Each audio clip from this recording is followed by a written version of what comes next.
So the next question is for Salima. It sort of kind of dovetails to what you just said. We do want to focus on digital education, but from your experience, what works well with digital education and what doesn't, and how should we focus our efforts? Absolutely, thank you. I want to first say thank you very much. It's just been so inspirational to listen to everyone and to learn more about Ekal's work. I have worked in India for 7 years, 3 in country, and the rest in and out, based in the US. And there are these, many of you may know, or many of you may not know, there's a status of education report that gets published and has been published for the last 10 years. And it's called the ASA report. And this year was the 10th year that they published that report. And they actually cover rural India, 750,000 children that they test out of school, basic literacy and numeracy. And every single year for the last 10 years, they found that a lot of children cannot read, cannot write, and cannot do basic arithmetic. So what Ekal is doing is even more powerful, because when children are going to school in rural India, they're not learning very much. So when you see that you're actually teaching children and then they go to high school and they make something of themselves, that's really powerful, knowing the history of India. So I want to pick up on that point and first say that, children in India, not just the ones that you guys are working with, a lot in the rural areas just cannot, the basic literacy and numeracy, non-existent. And then if you top that, textbooks that they use in schools are, it's to Roger's point, it's this idea or this vision of where they should be, and where the children are is somewhere entirely different. So even if they can't read, they can't write, the teacher is still teaching them from the textbook that they have to teach, which is completely irrelevant. Rather than starting from where are the children, and how about we build up to see where we can get them to with a clear goal in mind, as opposed to this is the state textbook I have to use, and we're going to teach it because that's how you're going to be tested. So when we talk about even content that people use, it just really doesn't exist. Now when we move to digital technologies, because people seem to think that, hey, now with SMS, with phones, with, internet, that's the solution. But there's no silver bullets, even with respect to digital education. Because one of the first questions you have to ask is, where's the content? And it's not just content that you're looking at. I know, there's Khan Academies and you can translate that. Subra was telling me about Nishikant's work also that's been translated, and that's all fantastic. That's a great starting point.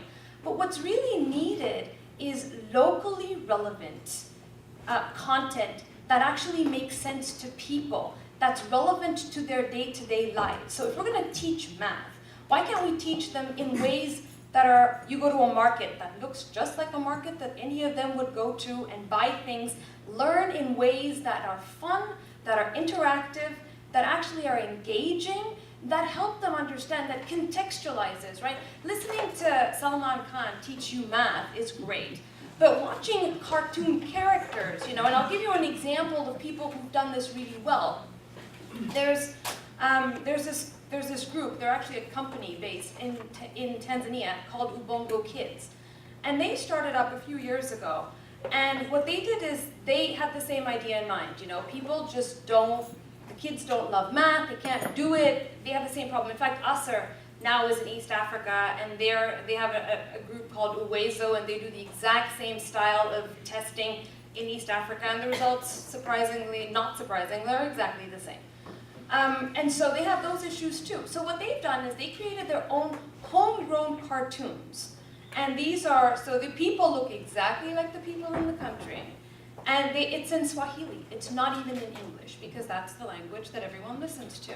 And there's these characters. They did a 13 series for the first episodes, and that had just using things in the village that people see. They go to a farmer, and the farmer says, oh, he's really upset because all of these rats have eaten his crops. And she's like, okay, let's first count the rats, and then maybe we can figure out how big the problem is. It's brilliant.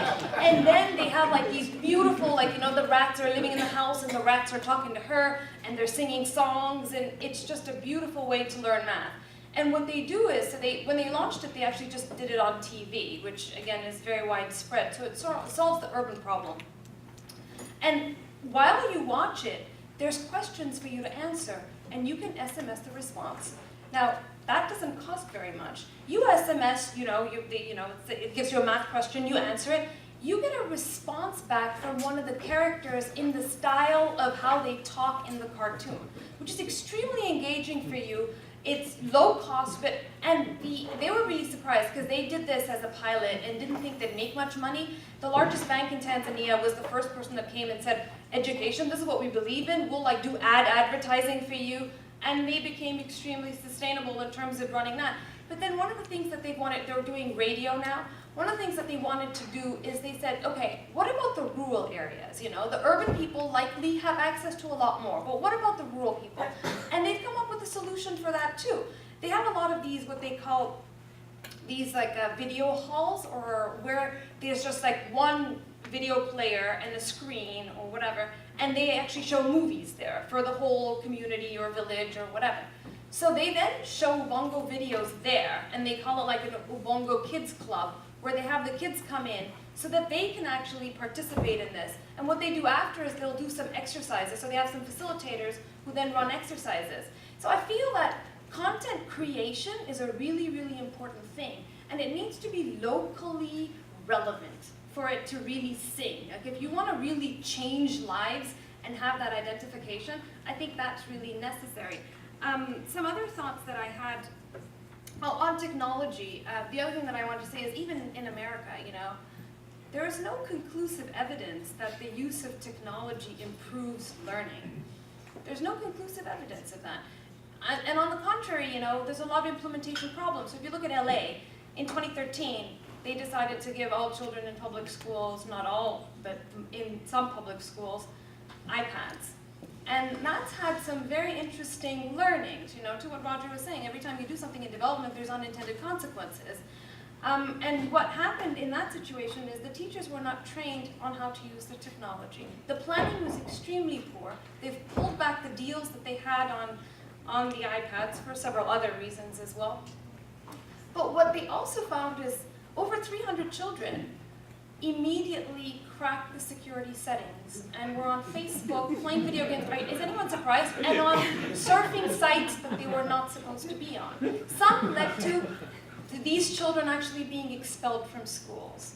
This is a problem that didn't need to exist. Just because you thought, okay, the teachers aren't doing a good job, let's hand an iPad to them because that's going to solve the problem. And digital technologies do not solve problems. They really need curation, they need thought, they need a very clear hypothesis of, okay, yeah, I want to give them an iPad, but what is it going to do for their education? And if you can't solve that problem, or if you haven't thought through that, that's going to be a problem. In terms of Ekal schools and digital technologies, one of the things that I was thinking about is how could you connect the children within certain districts or areas with each other, where they can have these peer learning groups? How can you think about group discussions or group learning, group projects that they can even do within schools or across schools that they could then share? The idea of maybe not Skype, but maybe a phone call with some other students and just hearing their voices and hearing them talk about their experiences. I find that exposure visits can be very powerful. I remember in my work in India, just going to a village and this idea of a village exposure. They were trying to sell these villagers on how you can do electrification with using composting, etc. And this village was just not interested in doing this, even though this would be something that would be useful. Then they decided to say, okay, why don't we take you to another village that's in your neighborhood that's done this? And the transformation was, they didn't need it, they went, they saw. And immediately this identification, wow, if these people can do it, they now have electricity, we can do it too. They came back and they were like, all right, how do we start? When do we start? And I feel like, that can really empower people and really spur them to do more. I took way more than that. Yeah, I can see people